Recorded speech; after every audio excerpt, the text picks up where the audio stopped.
What's up, guys? Here for a quick episode of, what do we call this thing? Heresy from the Haven? Heresy from the Haven, coming to you from the basement of the Gamers Haven in lovely Spokane, Washington. You got it.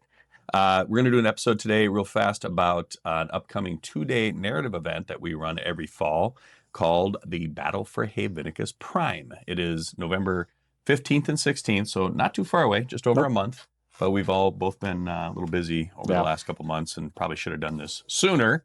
This is going to be our first 2-day, 3rd edition grand tournament. And this one's really, it's really our focus on narrative event. We run this one at the gymnasium right across the street from the shop, which gives us plenty of size, plenty of space. Loyalist versus Traitor only. And our tables, if you haven't seen our tables are kind of our pride and joy. They are very heavily themed, a lot of terrain. As a shop owner of 25 years, I've got a lot of old terrain, and I really kind of go off on these things. Like the Prometheum Finery's got pieces that are 3 feet tall. And each one's very unique and different than the other, and they all have special missions. That's right. Yeah, so we write the missions specifically for example, Outpost Hypernia, which is an all-winter themed board. There's a snowstorm that kicks up, and visibility is reduced, and vehicles can spin out using a scatter dice if they move too fast and lose control on the ice. And or you've got heat exchange, which is the move the train. Yeah, you're actually moving a train on train tracks while you're trying to overpower each player's generators. In the links down below, we'll make sure we put a link to you so you can see all these different tables. But the missions are written specifically for each table. Yeah. So they are not book missions. They are not supplement missions. These are custom missions that we make ourselves. And I'm a bit of a freaking sadist. I'm not going to lie. Some of my missions bite pretty hard. Oh yeah, they definitely do. There's been people I've seen play on, Prometheum Refinery, where the air is filled with Prometheum fumes, and all energy-based weapons basically get some kind of danger level to them where they can blow up on you, but you also get bonuses as well. That's one of the things at the Spring Open playing these. Keep track of how many guys you lose to the mission, to the table. That's right. We're going to go over some awards, but one thing I like to do is, since probably only about 25% of my tables will bite you super hard. Yeah. It's luck of the draw if you end up on one of those tables. So I always unluck of the draw. Or unluck of the draw. So yeah, I tell people to keep track of how many wounds my tables give them, because I usually toss out like a $100 gift certificate to the Gamers Haven afterwards, just as a sorry my tables bit you so hard. Maybe I'll actually make an actual trophy for it. I got screwed by the tables. This one though, this is the one that we run a map, and you'll see it pop up here. That is all the tables kind of linked together in a territory, and that's the win-loss. That's how it works in this one, is they're evenly distributed now, half Traitor, half Loyalist in control. But let's say Nelson and I play round 1 on Prometheum Refinery, and it was already, the way it's set up every other, nobody can get bonuses out of it. But let's say Nelson wins, that will flip from either that end of round 1, that'll be green if he's Loyalist and I'm Traitor. Now the tables that are adjacent to it, the Loyalists on those tables, from Prometheum Refinery, the special rule is they get to reroll all flame weapons.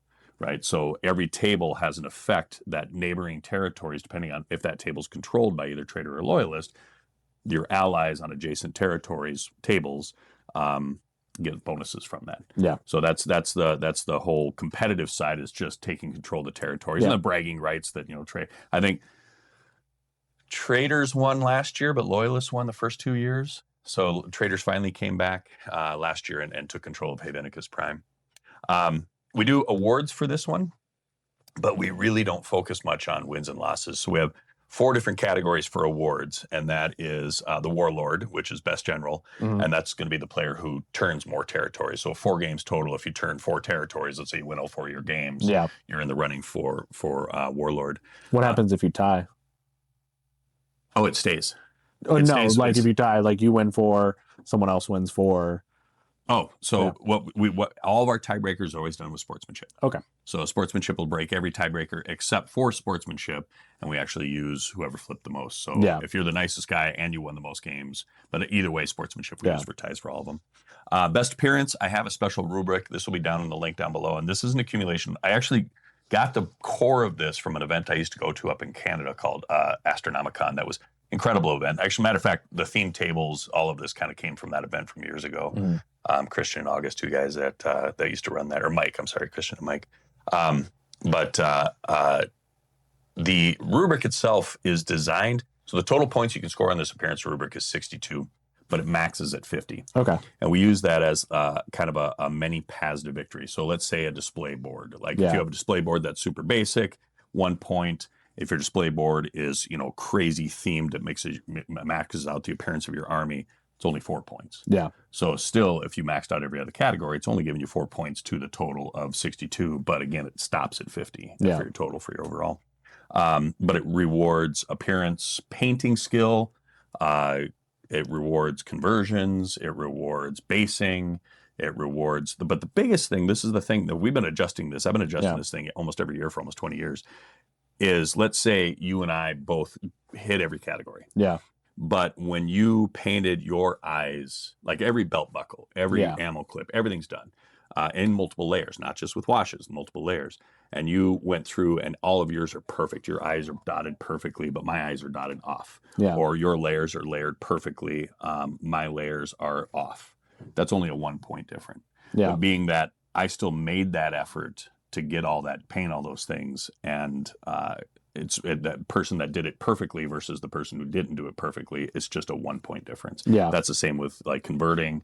Like if when you see the rubric, it's down on the link, you can read it over, and we make adjustments to it. But this rubric's become so popular that there's a lot of events in the Pacific Northwest for both 40K, Horse Heresy, whatever, that have asked me if they could use it. Absolutely. Yeah. Because again, it rewards effort all the way through. It's pretty detailed oriented. I know the big thing that I like about it is there's a little category for squad markings. 1 point. Right?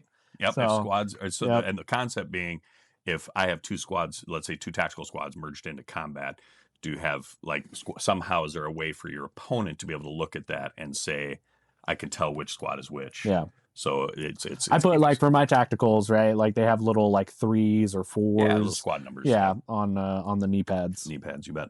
So that's appearance. And then we do sportsmanship by the way, the appearance award is the artificer. Chaplain is sportsmanship. Sportsmanship's a quick QR code after every game. It's at the table. You just click it. It's 10 yes or no questions.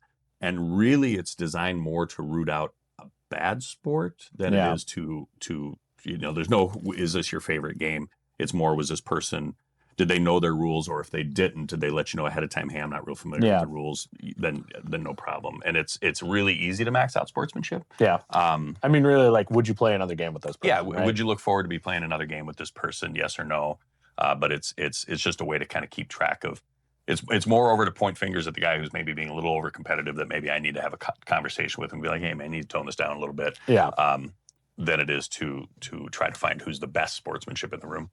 And that's the chaplain. Remembrancer, though. This one's my favorite. This is achievements. So every table, when you go up to each table, there'll be a category. There'll be 8 achievements for you to try to accomplish. 5 of them are the same on every game you play. Mm-hmm. 2 of them are table specific. And then 1 of them, we've written a special one for each legion and each force you could play. So let's say, and all of these are designed to be more of a hindrance to your wins and losses. They're like an extra challenge, right? So for example, like one of the common ones that are on each one, have a heavy support squad or a squad that gets benefits, that's not a vehicle or deep strike or flyer, that gets benefit for sitting still in your opponent's deployment zone by the end of the game. Yeah. So you're pushing the line forward. Some of the table specific ones, I mentioned the snow one. There was a famous World War I battle where that was called the Christmas Truce, where I can't remember the 2 forces, the French and the Germans. I can't remember, but they literally at Christmas they got together and exchanged gifts, and then the next day they went to their trenches and started fighting again. So the 2 achievements on that table are forego your shooting phase. Your opponent initials it. You got that achievement, or if you have. I think it's 3 or more squads that are dedicated to assault within assault range, you forego your assault phase. Your opponent's initials it. So it's pretty bad for your actual generalship wins and losses, but you're trying to achieve those. And then an example I love to give for the Legion specific one, which is even more prevalent now in 3rd edition, is when you have a character in Era Command now in a challenge. This is for Emperor's Children specific one. You choose not to use your weapon. You're like, I'm so good, I'm just going to use my boot knife. I don't even have to use my power fist or my right. So you do that once during the game in one challenge. Your opponent initials it, you get that achievement. So those are the 4. You have flipping the map tiles for wins and losses. You have your appearance score from the appearance rubric. You have your sportsmanship from the QR code, and your achievements. And those 4 combined together for the War Master, and that's the overall. So it's 25% points in those 4 categories. Then we also do another side thing where people can hit a QR code and all the names come up, and you go through and you pick your top 3 armies. So now that's appearance from the player's perspective, right? And that is your favorite army. It doesn't have to be the most doesn't have to be the best paint job or whatever. It's just, why do you like that army? Is it the way it's themed is super cool, or is the way it's been modeled super cool, or just something about it makes it your favorite army? Some way that you kind of want to reward someone, right? Like that army's cool. I'd love to have that army myself. That's a really cool army. So you vote for your first, second, third, and it's worth 3 points, 2 point, 1 point. Those get combined with your sportsmanship score, which again is also player voted. So now you have 2 categories combined, favorite army and sportsmanship. And that gives us our last 2 trophies, which is the Emperor's Champion, which is the Peerless Loyalist, and the Chosen of Horus, which is the Peerless Traitor. Yeah. So that's a total of 1, 2, 3, 4, 5, 6, 7 trophies that we give out, but also trying to not reward competitiveness. We're trying to keep it as narrative. It's a narrative. Yeah, it's a narrative event. So I know, like, when we did like these achievements at the Spring Open last year, like I was just going for achievements. Yeah, there's a handful of guys. One of our more competitive 40K players in the area uses heresy as I'm not going to be competitive at all. A couple guys actually, and they don't. They bring fun lists, but they will throw games just to complete their achievements. So like just that guy they go for that trophy. Still ended up wiping the floor with me last time. He's a pretty good player. He is a very good player. So so we got some work to do, because last time I ran this event was at the Spring Open in the spring. It makes sense. It's in the spring. This one, that event though, we don't do the map, and we don't do the Loyalist versus Traitor only, but that was still 2nd edition. Yep. So we've got, in the next month, we've got to go over all the missions, make sure all the missions are tuned for 3rd edition. I need to go over the achievement sheet and make sure those are all going to work well in 3rd edition. And then we have at least 2 more tables that we have to build. One of them we have a Necron table on our 40K narrative called Tomb World. And we decided we can make that still work in Heresy. Yeah. So we just have to convert. They did exist. Right. They did. It's a tomb world. Some of the tech is there. It's buried. Yeah. You don't actually interact with any Necrons at all. It's just a buried tomb world. And the tomb worlds existed. They were buried during the Horus Heresy. So currently that is a 44 by 60 table. We have to convert it to 4 by 6 table. And one of my good friends gave me for my birthday last year, I think, the actual Forge World Necron tile. And we have one of our Realm of Battle tables that is not being used. So we're going to paint that one up to match and convert the terrain over from the 44 by 60. So that's one we have to do. That one will be pretty easy. The other table we're going to try to get done in the next month. Not can try. We're going to get done in the next month. Is we're going to bring back the Titan Manufactorum. Can't wait. And we're going to use it's kind of dual purpose, because next month also Zone Mortalis is going to come out. So we're going to use a ton of Zone Mortalis terrain. We have a lot of extra Titan pieces. So there'll be a head worked on over here, a gun worked on over here, all these different pieces on the table. And inside this Titan Manufactorum, and that mission, as a spoiler, is going to be different areas that you control. Maybe you get to fire the plasma accelerator cannon off of one of these things that's mounted to a piece of terrain with a direct line, a beam shot, or maybe you get some kind of shield generator bonus. So that one's going to be a fun table to build and paint, and a scenario to write. Yep. But that's a lot to do in the next month. But we'll get it done. So Spokane, Washington, November 15th and 16th. We're going to put up. I'm going to put up some use Best Coast pairings just for the signups. I don't use that for pairings or anything. That way we can track. We'll have one sheet for one Best Coast pairing. What's the word I'm looking for? Sign up for Loyalist, one for Traitor, and then I'll have some people that can flick both ways. I'll get we'll make adjustments last day. But we'll get those posts up in the next, day or two and get people signed up. I'd love to see some people from out of the area. Pacific Northwest, we get a lot of attendees, BC, but it'd be great to have some people maybe coming from Blake. I'm calling you out directly. You got to come up from Alabama.